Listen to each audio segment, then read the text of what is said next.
നമസ്കാരം, ചർച്ച് അപ്ഡേറ്റ്സിലേക്ക് സ്വാഗതം. ഫ്രാൻസിസ് മാർപ്പാപ്പയ്ക്കായും ലോകമെമ്പാടുമുള്ള രോഗികൾക്ക് വേണ്ടിയും കുരിശിന് വഴി ചൊല്ലി കുട്ടികൾ. ജെറുസലേമിലെ വിവിധ കത്തോലിക്ക സ്കൂളുകളിലെ വിദ്യാർത്ഥികളാണ് കുരിശിന് വഴി പ്രാർത്ഥന നടത്തിയത്.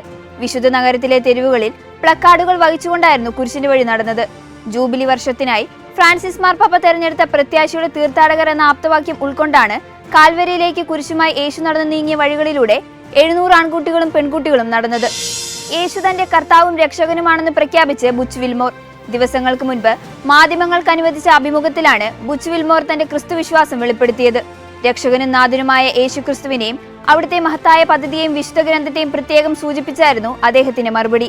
യേശുവിലുള്ള തന്റെ വിശ്വാസമാണ് തന്റെ വിജയത്തിന് കാരണമെന്നും അദ്ദേഹം പറഞ്ഞു.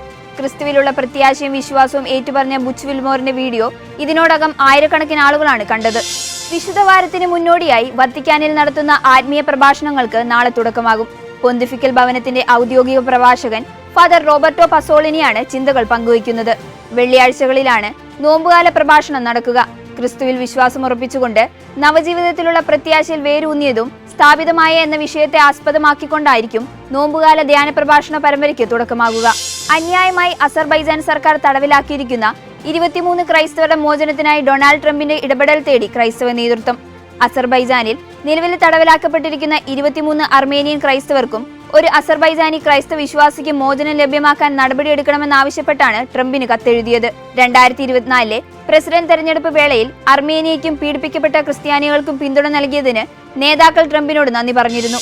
ഫ്രാൻസിസ് മാർപ്പാപ്പയുടെ ശബ്ദം ലോകത്തിന് ഇപ്പോഴും ആവശ്യമാണെന്ന് പങ്കുവച്ച് ഇറ്റാലിയൻ പ്രസിഡന്റ് സെർജിയോ മാറ്ററെല്ല.